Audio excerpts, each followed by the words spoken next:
جب بندے کا انتقال ہو جاتا ہے اور اس کا نام اعمال بند ہو جاتا ہے تو اس کے لیے ہم جو صدقہ خیرات یا کوئی بھی نیک کام کرتے ہیں تو جو اس کے لیے کرتے ہیں وہ اس کا ثواب کہاں لکھا جاتا ہے؟ وہ اس کے عمل کا اپنے سلسلہ ختم ہو نا کہ اب وہ عمل کر نہیں سکتا، لیکن دوسرا تو اس کو ثواب بھیج سکتا ہے. وہ تو حدیثوں سے ثابت ہے. دعائے مغفرت کا تو قرآن کریم میں تذکرہ ہے. ممکن ہے کہ ہم نے دعائے مغفرت کی اور اس کی مغفرت ہو گئی، بخشا گیا، اس کے سارے گناہ معاف ہو گئے.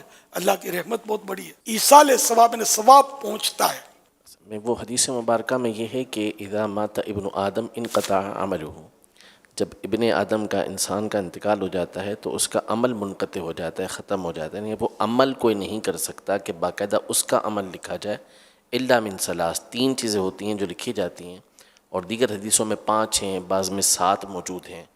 تو کوئی بھی نیک عمل ہو تو اس میں سے یہ ایک جو آپ نے ارشاد فرمایا دعائے مغفرت کے حوالے سے، کہ ایک تو من علم ينتفع به، علم ہوتا ہے جس سے فائدہ اٹھایا جاتا ہے، یا وہ صدقہ ہوتا ہے جو صدقہ جاریہ ہوتا ہے، وہ بعد میں اس کا ثواب پہنچتا رہتا ہے، یا وہ نیک اولاد چھوڑتا ہے جو اس کے لیے استغفار کرتی رہتی ہے، تو ان کا ثواب اس کو پہنچتا رہتا ہے. تو نامہ اعمال اس معنی میں بند ہوتا ہے کہ اب وہ خود سے کوئی عمل نہیں کر سکتا، لیکن اگر اس کے لیے کوئی دوسرا عمل کرتا ہے یا اس نے کوئی ایسا نیک عمل کیا ہوا ہے جس کا ثواب بعد میں بھی اسے پہنچ رہا ہے، تو وہ اس کے نامہ اعمال میں لکھا جاتا رہتا ہے. صدقہ جاریہ، مسجد بنا دی، ثواب ہی ثواب ہے، اس کو ثواب ملتا رہے گا. بنانے والے کو محرومی نہیں ہے، اس کو بھی ملے گا.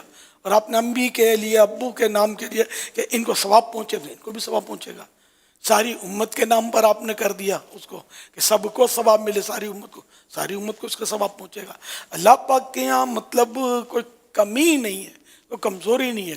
ہم کمزور بندے، ہمارے بس کمزوریاں، ادھر کوئی کمزوری نہیں ہے. اس کا تو ایک مبارک نام ہے قویو. یہاں قوی سے مراد سب سے بڑھ کر طاقتور. ساری دنیا یہاں جتنی مخلوق پہلے تھی اور آخر تک آئے گی، وہ سب مل کر بھی اللہ پاک کے مقابلے پر نہیں آ سکتی. کوئی اللہ پاک جتنی طاقت رکھتا ہی نہیں ہے. اور جس کو بھی طاقت ملی ہے تو اس کو اللہ کے دیے سے ملی ہے. وہ تو خود بخود قوی ہے.